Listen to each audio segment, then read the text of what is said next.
भूतेषु मां भारती रूपेण संस्थिता।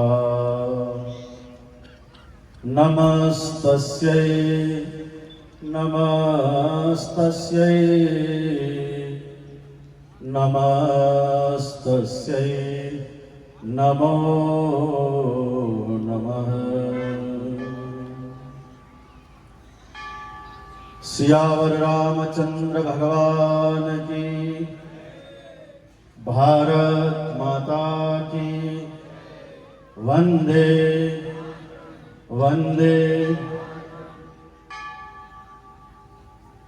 आप सब, लगता है आपकी आवाज से आप सब बिना भोजन करके आए हो।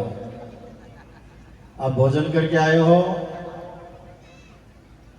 तो फिर आवाज क्यों निकल रही है? नहीं, ये सम्मेलन हिंदू एकता का सम्मेलन है, राष्ट्र की चर्चा करने का सम्मेलन है, एक दूसरे के बीच की दूरियां मिटाने का सम्मेलन है।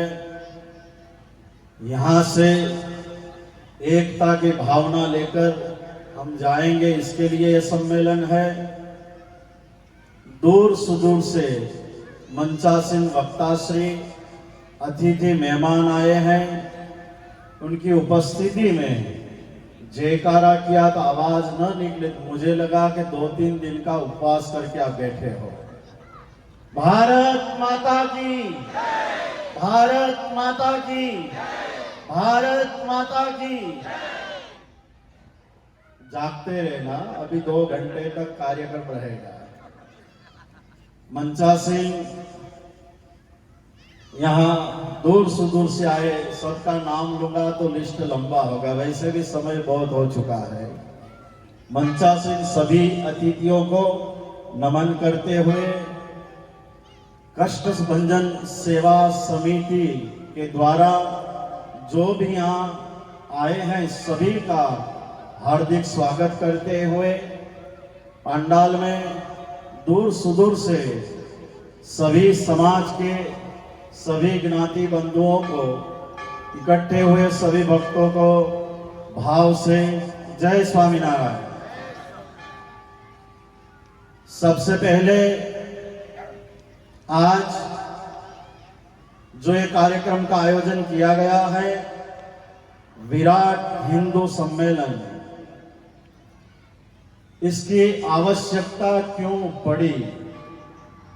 आज के युग में चिंता का विषय क्यों ये बना कि हिंदुओं को अब एक होने की आवश्यकता है? ये विषय आज बहुचर्चित विषय बना है। इसके पीछे का कारण क्या है वो हम सब चर्चा करेंगे।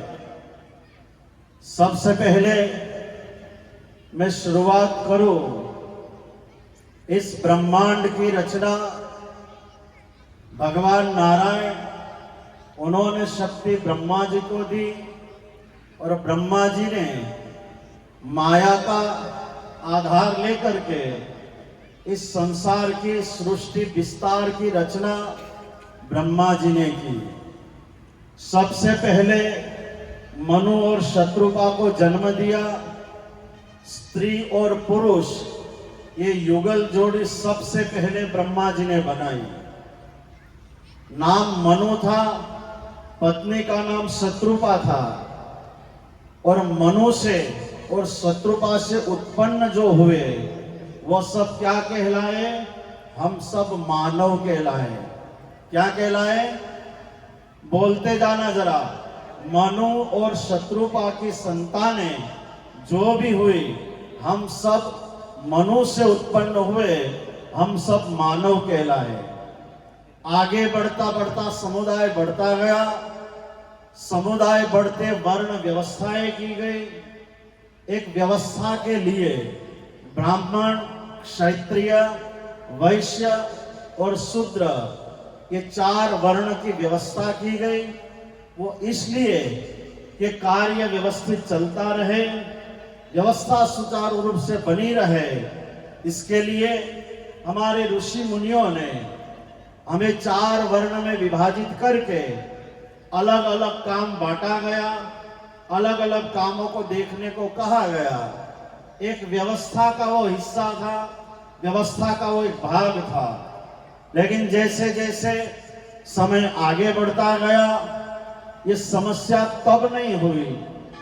अभी कुछ सालों के पश्चात कली काल में आज ये समस्या इतनी बढ़ गई कि वर्ण और व्यवस्था को हमने अरस परस एक साथ बैठने से नहीं बल्कि दीवारें खड़ी करने लगे।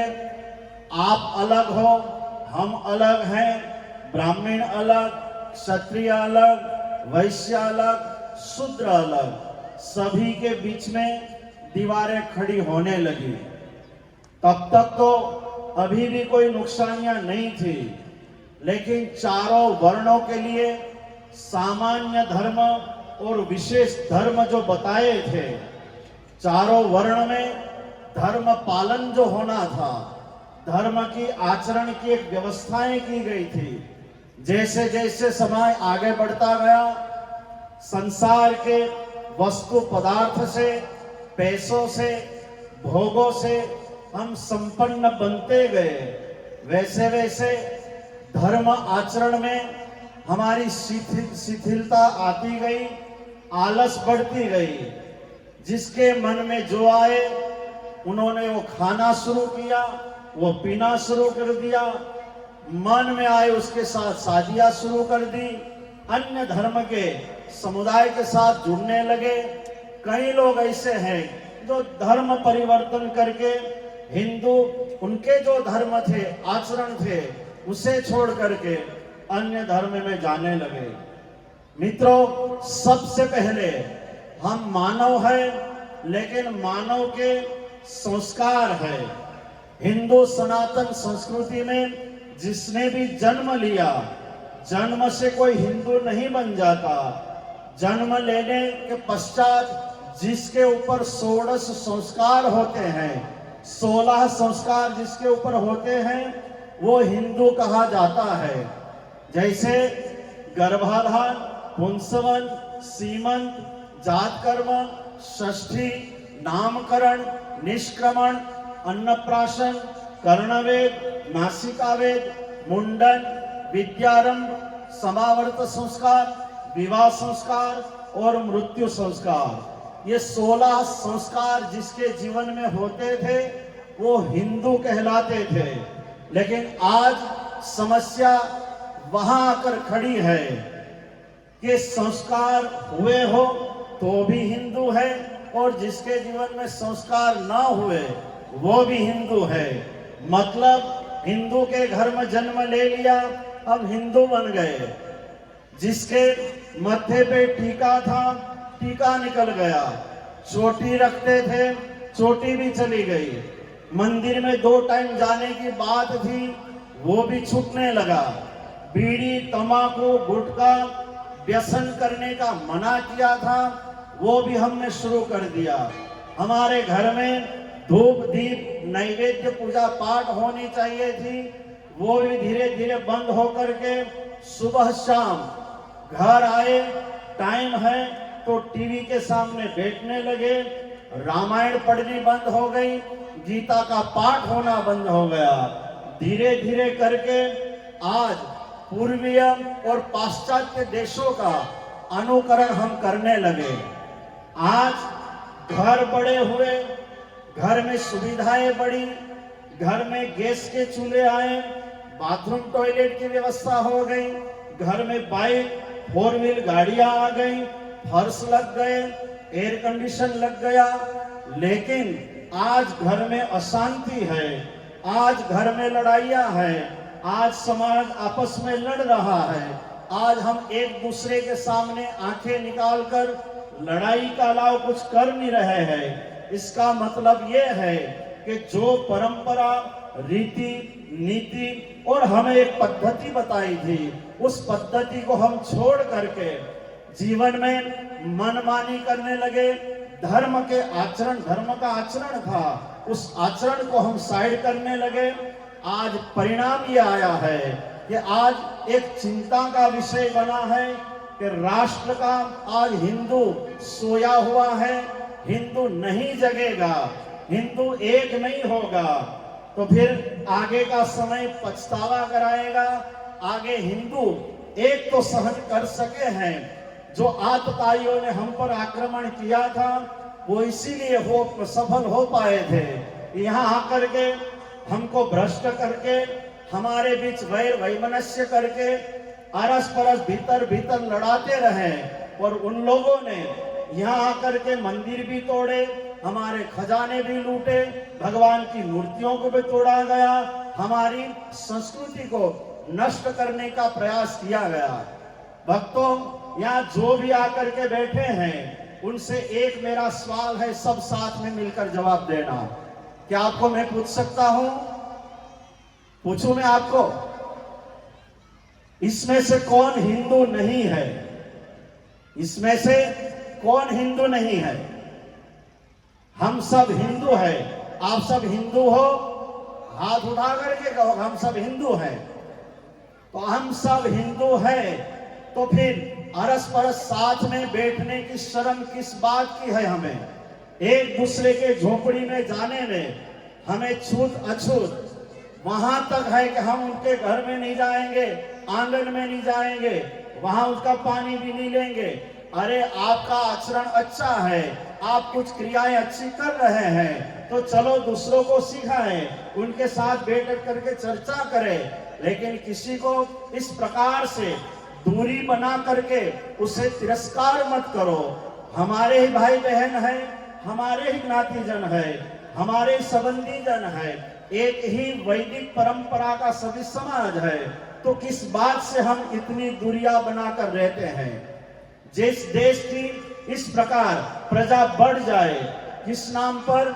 जाति के नाम पर, धर्म के नाम पर, संप्रदाय के नाम पर, तिलक के नाम पर, खाने साथ में बैठने के नाम पर, कई प्रकार ऐसे हैं। जिस देश की प्रजा इस प्रकार विभाजित बढ़ती जाए, उस देश की ताकत घटनी संभव है। उसमें ताकत घटेगी, शक्ति घटेगी। तो आज की युग की एक मांग है। आज हमारे बुजुर्ग, हमारे वडील, राष्ट्रीय स्वयं संघ जैसे संस्थान आज चिंता कर रही है कि हिंदुओं को आज नहीं जगाया गया, हिंदू नहीं जागे, एक नहीं हुए तो आने वाला समय पछतावा कराएगा। फिर रोएंगे, खून के आंसू हम देख करके रोएंगे और वो समय दूर नहीं। अन्य शक्तियों ने वो काम करना शुरू कर दिया है इस देश को नष्ट भ्रष्ट करने के लिए, हमारी विरासत को लूटने के लिए।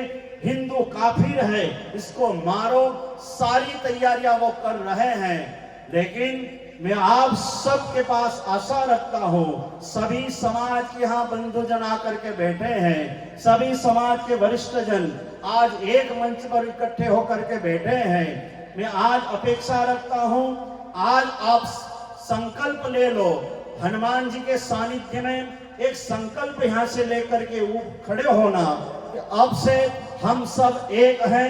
जाति के नाम पर, धर्म के नाम पर, किसी व्यवस्था के नाम पर हम बटेंगे नहीं, हम एकजुट कर रहेंगे। और आप एकजुट कर होकर के रहे तो किसी माई के लाल की ताकत नहीं कि हमें कोई तोड़ सके, इस देश का कोई बाल बांका कर सके और आपके सामने कोई आंखें दिखा सके। हम सब यदि एक हो गए तो कोई की ताकत नहीं कि हम गजवा हिंद कर देंगे, वो कर देंगे। मैं आप सबसे एकता का एक मैसेज ये मैं लेना चाहता हूं कि हाथ खड़े करके आप सब ये बात कहो कि हम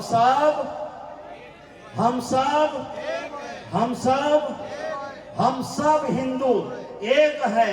तो अब जब भी भोजनशाला हो, किसी कार्यक्रम का आयोजन हो, तो हम सब साथ में बैठ करके यदि आयोजन करेंगे, साथ में बैठ करके भोजन और भजन करेंगे, मन एक होगा, एक दूसरे के बीच में वैर और वैमनस्य जो खड़ा है वो मिट जाएगा और हम एक हो गए। तो फिर देखो, जीने का आनंद भी क्या है और इस देश की प्रगति में हमारी एकता कितना वो सहयोग देगी आप देख लेना।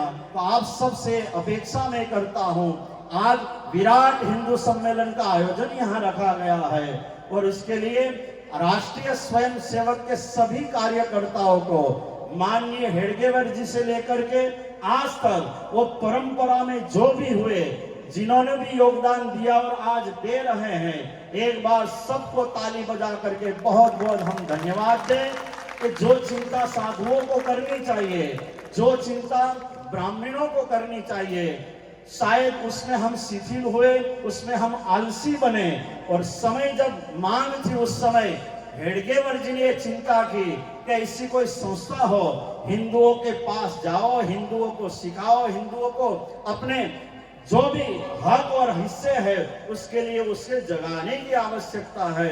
तब से लेकर के आज राष्ट्रीय स्वयंसेवक संघ जो कार्य कर रहा है, विपदा का समय हो, अतिवृष्टि अनावृष्टि का समय हो, अपना काम अपना सब कुछ छोड़ करके वो कार्यकर्ता आज भी देश के लिए, हिंदुओं के लिए, इस समाज के लिए वो कार्य करता है। उसके लिए मैं बहुत बहुत साधुवाद और धन्यवाद सभी कार्यकर्ताओं को देता हूं।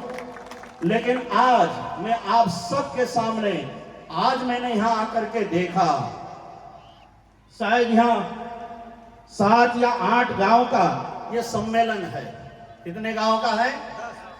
10 गांव का सम्मेलन है और 10 गांव की प्रजा इकट्ठी ऑनलाइन देखो ચોપડામાં કેટલા લોકોની સંખ્યા છે। यहां संख्या देखता, यहाँ के लोगों की संख्या को देखकर मुझे शर्म आ रही है। बस ये देखकर ही मुझे चिंता है कि अभी भी हिंदू सोया हुआ है, अभी भी हिंदू जागा नहीं है। आपके कानों पर यदि बात आई कि हिंदू सम्मेलन रखा गया है, इसकी तैयारियां 4-6 रोज से नहीं 15 रोज 20 रोज से चल रही, गांव में मीटिंग ली गई, आप सबको बताया गया कि कष्टभंजन देव मंदिर पटांगण में हिंदू सम्मेलन है। कई लोग अभी भी घड़ी देखकर बैठे हैं कि 4:30 बजे जाएंगे, 5 बजे भंडारा शुरू होगा, लुगदी खाएंगे और वापस चले आएंगे। लुगदी के लिए ये नहीं, ये भंडारे के लिए आयोजन नहीं है, आज आप सबको जगाने के लिए आयोजन था। हिंदुओं जागो, कब आप जागोगे? जागो हिंदुओं जागो, तुमको राम श्याम और घनश्याम के जागीर की रक्षा करनी है। इस देश के राजा राम थे और राम ने ये जागीर हमें बारसा में दी है, हम सबको सौंप करके राम गए हैं। तो जागो हिंदुओं जागो, तुमको राम श्याम और घनश्याम के जागीर की रक्षा करनी है। जागो हिंदुओं, तुमको लाखों की तकदीर की रक्षा करनी है। हिंदुओं जागो, तुमको हिंदू सनातन धर्म की रक्षा करनी है। हिंदुओं जागो, तुमको महाराणा प्रताप, शिवाजी, सावरकर जी, रानी लक्ष्मीबाई, भगत सिंह, आजाद जी, उनके द्वारा मिली हुई आजादी जो है उसकी रक्षा हमें करनी है। हम बैठे हैं, बस जो जाने वाले जाएंगे, करने वाले करेंगे। आज मैं आप सबको कह रहा हूं कि देश की जब बात आए, हिंदुओं की जब बात आए, तो आपको डोर पे आकर ये न कहना पड़े कि तुम बाहर निकलो। अपने आप में देश की एक भावना, राष्ट्रभक्ति की एक भावना हम सब में होनी चाहिए। जिस प्रकार 9 प्रकार की भक्ति शास्त्रों ने बताई, वो भक्ति में मैं सोचता हूं, मैं मानता हूं कि सर्वोपरि भक्ति यदि कोई है तो वो है राष्ट्रभक्ति। और जिस देश के लोगों में राष्ट्रभक्ति दृढ़ है, जिस देश के लोगों में राष्ट्रभक्ति की नींव मजबूत है, वो देश का युवा कभी देश का अहित नहीं देख सकता। वो देश का युवा कभी देश के अहित होने के कार्य को कभी सहन नहीं कर सकता। तो आज जिस बात की चिंताएं आपके सामने रखी जा रही है, जिस बात का डर जताया जा रहा है, हिंदुओं जागो, सबसे पहले जागने की आवश्यकता अपने घर से है। चलो हम अपने घर को हिंदू का एक आदर्श घर बनाए, जहां गाय माता थी, गाय माता चली गई, तुलसी का आंगन क्यारा था वो भी निकल गया, मुंह में बीड़ी, तंबाकू, गुटखा, व्यसन, व्यभिचार करना मना था, आज वो कहीं शुरू हो गया है। आज घर में मांस मटन रंधने लग गया। अरे हम सब राम श्याम घनश्याम महादेव माता जी की परंपरा की संतानें हैं। आज घर को होटल जैसे हमने बना दी। आचरण देखो तो राक्षस में और हमारे आचरण में तफावत नहीं, ऐसा आचरण हमारा बनता जा रहा है। मुंह में से गालियां निकल रही है, जिस मुंह में से राम नाम निकले उसके बदले गालियां निकल रही है। हमें प्रकृति की रक्षा करनी थी, आज पेड़ हम काट रहे हैं। आज गौ माता का पूजन जिस देश में होता था, आज गायें कट रही है। कितनी समस्याएं सामने है, फिर भी हम बैठे हैं, फिर भी हम सोए हैं। जागना ही है तो आपके जीवन से आप जागो। आपके कपड़े तो बहुत अच्छे हैं, आपके हाथ में मोबाइल भी महंगे हैं, लेकिन कभी आपने अपना चेहरा आचरण की दृष्टि में संतों के सामने जाकर के या शास्त्रों के सामने जाकर के देखा है कि हम किस रास्ते पर चले हैं? तो आज मैं आप सबको मैं यहाँ से आहूत कर रहा हूँ कि हिंदू एकता ये सम्मेलन जो यहाँ विराट सम्मेलन हुआ है, इसमें हम सबको सबसे पहले शुरुआत अपने घर से करनी होगी।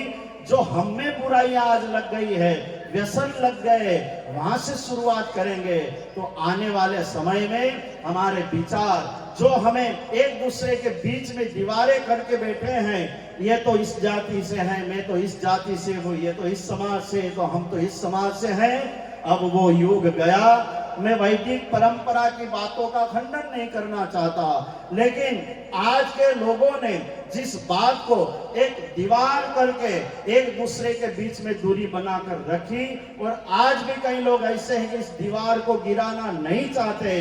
मैं उन सब से कह रहा हूं कि जातिवाद के नाम पर, धर्म के नाम पर, संप्रदाय के नाम पर जो हमने लड़ाइयां लड़ी, बस हो गया। आओ हम सब एक दूसरे के हाथ पकड़ के, एक दूसरे को गले लगा करके, एक दूसरे को हेल्प मदद करते हुए हम आगे बढ़े। और हम सब भारत माता की संतानें, हम पर कितनी जिम्मेदारियां हैं। आओ हमारी नजर कुछ बदल गई हो तो लिखा है किसी ने, नजर को बदलिए नजारा बदल जाएगा, सोच को बदलो सितारा बदल जाएगा। अरे इस दुनिया को बाद में बदलने की सोचना, इस दुनिया को बदलने की जरूरत नहीं। सिर्फ आप अभी अपनी दिशा को बदलो तो किनारा बदल जाएगा। तो आप सबको यहाँ दिशा दिखाने के लिए, एक रास्ता दिखाने के लिए, आपकी सोच किस तरफ जा रही है, वहां ब्रेक लगा करके एकता की ओर हम सब आगे बढ़े, तो जाके सब काम संपन्न हो सकेंगे। बहुत सारी बातें हैं, केवल मुझे अकेले को माइक नहीं दिया गया, सबकी बारी भी और कुछ आने वाली है। फिर भी मैं आप सब से रिक्वेस्ट कर रहा हूं, हम सब भाई भाई हैं, हम सब हिंदू वैदिक परंपरा के नाते भाई बहन है, तो किस बात की दूरियां है, हम सब एक होकर के आगे बढ़े। आज मुझे खुशी है यहाँ मंच पर सभी समाज के वरिष्ठ एक साथ बैठे हैं। यहाँ खड़ा तिलक वाला बैठा है, बिंदी वाला, त्रिपुंड वाला सब बैठा है, और इसी प्रकार से साधु संत और समाज के वरिष्ठ एक हो गए, आप भी एक हो गए। तो जो चिंता आज सताई जा रही है, जो चिंता आज उसका डर हमें है, भारत का क्या होगा, आने वाले समय में हमें क्या सहना पड़ सकता, कुछ नहीं सहना पड़ सकता। आज से हम शुरुआत कर दे। मित्रों, हिंदू राष्ट्र, उसकी संस्कृति, हिंदू सनातन धर्म, लाखों करोड़ों साल पुरानी संस्कृति, जिस संस्कृति को 1200-1400 साल हुए, वो कहां से कहां पहुंचे। वो लोग 50, 55, 60 देश में फैल गए। जो संस्कृति को 2025, 26 यानी कि ईसाई संस्कृति आज करीबन 80-85 देश हो गए, और करोड़ों साल जुनी हमारी हिंदू संस्कृति देखो तो भारत में, और कुछ समाज ऐसा है जो नेपाल में, बाकी तो यहाँ भी रहने वाले कई लोग ऐसे हैं हम हिंदू नहीं हैं, हम तो और है ऐसा कहने वाले हैं। तो हमें मिटाने के लिए, हमारी संस्कृति को नष्ट करने के लिए सबके प्रयास हो रहे हैं। संख्या बढ़ाओ और संख्या बढ़ा रहे हैं, किसी के 5 संतान तो किसी के 10 संतान, और हम 2 और हमारे 2 में हम सीमित रहे, संख्या भी घटती गई। और देखो एक डर लेके, इतने बच्चे कौन पालेगा पोसेगा। वो लोगों ने सोचा सब खुदा देखेगा, लेकिन 8-10 करोड़ संख्या बढ़ाओ, और संख्या कितनी मात्रा में बढ़ रही है, और उसके पीछे का एक ही मकसद है कि मौका मिलने पर गजवाए हिंद शब्द लेकर चल रहे हैं। ऐसी चर्चाएं चल रही है कि आने वाले समय में 2045-47 तक ये राष्ट्र को कन्वर्ट करना है। तब भी हम ये बातें आज कह रहे हैं, फिर भी आप नहीं जागोगे। अरस परस टांगे खींचने में, अरस परस एक दूसरे को नीचा दिखाने में हम सब पड़े हैं। हम सब माता जी का कार्य हो, राम जी का कार्य हो, किसी भी समाज का कार्य हो, सब साथ मिलकर करेंगे। मैं मानता हूं एकता का भाव बना रहेगा, और एक बन के रहे तो कोई भी किसी की ताकत नहीं कि हमारा कुछ बाल बाका कर सकेगा। मुझे समय 5-10 मिनट 15 मिनट का दिया हुआ था, शायद 20 मिनट से ज्यादा समय ले लिया हूं मैंने। फिर भी मैं क्षमा चाहता हूं मुझसे ज्यादा समय लिया गया हो तो। लेकिन आप सबको कष्टभंजन देव मंदिर बालाजी धाम की ओर से जो यहाँ मुझे मौका मिला, उसमें मैंने आप सबको यही कहा कि जो राष्ट्र के लिए आरएसएस यानी संघ जो कार्य कर रहा है सराहनीय है। ऐसे कार्य जब भी कार्यक्रम हो सभी हिंदुओं को बाहर निकलना चाहिए। इतना बड़ा पंडाल 10 गांव के लोग आए तो छोटा पड़ जाए, लेकिन सब जाएंगे, होगा। इतनी जल्दी क्या है, देखेंगे, बस लुगदी खाएंगे, पूरी सब्जी खा करके निकल जाएंगे। पूरी सब्जी या लुगदी का यहाँ महत्व नहीं है। वो तो आए तो व्यवस्था के रूप में आपको शाम को खाना नहीं पड़े, इसलिए वो व्यवस्था है। लेकिन अपने हितों की जहाँ बात, सिद्धांतों की बात जहाँ होती हो, राष्ट्र की बात और आने वाले समय की चिंता आपके सामने जताई जाती हो, ऐसा कार्यक्रम हो तो उसमें सबको निकलना चाहिए। एक मैसेज जाने पर अन्य समाज के लोग इकट्ठे हो जाते हैं। अभी हम में और भी शिथिलता है, और भी आलस है। चलो उस आलस और शिथिलता को छोड़ करके हम राष्ट्र भक्ति में डूब करके जो भी चिंता है उससे हम मुक्त बने, एक होकर के आगे बढ़े। बहुत बहुत धन्यवाद। यहाँ जो भी मेहमान आए सबके लिए मैं कष्टभंजन सेवा समिति की ओर से स्वागत सत्कार करता हूँ। जो भी यहाँ आए हैं सबको मैं बहुत बहुत धन्यवाद देता हूँ, आप समय निकाल करके आए। अस्तु। जय सिया राम। भारत माता की जय।